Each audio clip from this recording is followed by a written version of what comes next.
There's a clear desire for an assessment system that can be used to measure growth throughout the year to better aid in the day-to-day educating of every Texas student, and an accountability system that identifies areas of significance for communities when evaluating their local schools. You know, for whatever reason, you know, there's been some concern about a nationally norm reference test, but these are required to be aligned with the TEKS. You know, we've spent a lot of time and a lot of energy and effort and debate in this committee and on the floor talking about high-quality instructional materials and materials that are aligned to our TEKS.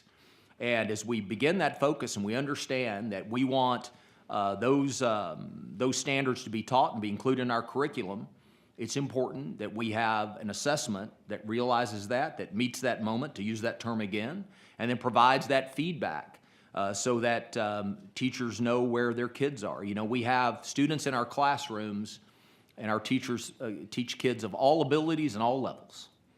And this provides them with that real-time feedback. Well, it'll be an adaptive test. Okay. So if I miss 3 or 4 questions at the get-go, then the test will automatically modify and make it so that they're more at my level. And then the highest threshold I can attain on that test is not as high as somebody who got the questions right. So as you Okay. take the test and you do well, the test adjusts to you, or if Yeah. you don't do as well. Okay, great. All right. Thank you. All right. It sounds like as the student is taking it, the test will actually modify itself to how the student is doing. Yes. But, so what I'm trying to understand right now then is when the test results come back, that would be to the benefit of the student. So then why is it then that the teachers don't like it? Because if it's self-paced, then wouldn't that? Wouldn't you think it'd be wonderful? The problem isn't that it's self-paced. The problem is that the test is open to manipulation. So if I want it to look like the students are doing poorly, I can adapt it to make the test harder. If I want it to look like the students are doing well, it can be adapted to make the test easier. And you as parents or taxpayers or policy setters will never know which way the test was adapted because it's an internal mechanism. So it is not a valid assessment. And that is the fundamental problem with it, is that the test is being manipulated as it's being taken. In other cases, when you're not in math, but you're in some of the more history or other areas where it's more philosophy driven, you have to comply before you can move on. So the child is put in a position of, you must agree. I don't agree with the global warming.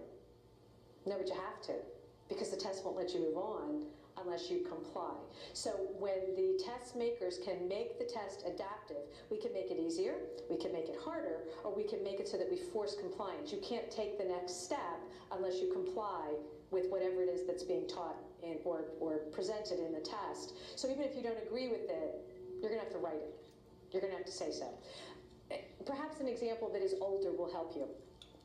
I have a long history in this movement. This is not the first time the federal government has attempted to take over education. So in the 1990s, that iteration was called outcome-based education and then school to work. And I was one of the leading national opponents then too, and I got involved because a woman showed me a test. It was given in Pennsylvania. It was called the Educational Quality Assessment. It was originally given back in the 70s and early 80s. And the test said citizenship. So parents thought they were testing George Washington and the Declaration of Independence. But when you looked at the internal documents of the test, which I did, it said we're not testing objective knowledge. We are testing and scoring for the child's threshold for behavior change without protest. And that was in the test. So the sample question said there's a group called the Midnight Marauders, and they went out at midnight and did vandalism. I, the child, would join the group if my best friend was in the group, my mother wouldn't find out. There was no place to say I won't join the group. They had to say under what conditions they would join the group. Another sample question was, your parents just found out that they're moving to, outer Mongolia. How much time would you spend on each of the following? Being upset, crying, arguing. So how adaptable are you to change? Based on the results of the EQA, districts were given curriculum packets to modify their curriculum so that the children would do better on the EQA the next time. So they were using the test to get a threshold for behavior and then adapting. Now that was a paper and pencil test, so to say it was easy to track is a gross overstatement of the level of difficulty that it was to get the information. But compared to a computer adaptive test, much easier. When we were fighting outcome-based education, I was in every state but Hawaii. And in one state, I was reading the assessments, and it was a reading assessment. And it was a story about a child who found a wallet, and there was money in the wallet, and what do you do with the money? I'm sitting in the Department of Education, reading it in front of the undersecretary, because they didn't want me to make a copy and take it anywhere, which was fine. And the question was, to the child, if you found a wallet with money in it, would you take it?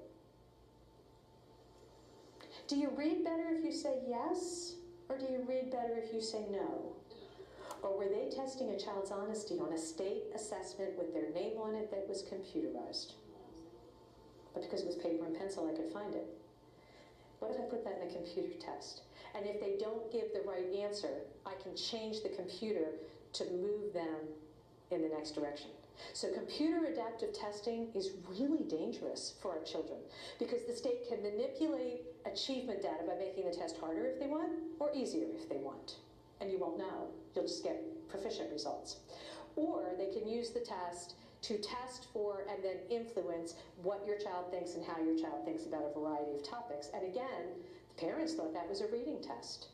They didn't know that it was that honesty was being tested on a paper and pencil state assessment with their child's name on it. That's now part of their record. And no child would think to say, is that a reading question? Children just answer the questions in front of them because they're kids. They just take the test. That's what they're using the test for. And computer adaptive makes that so much easier and therefore so much more dangerous.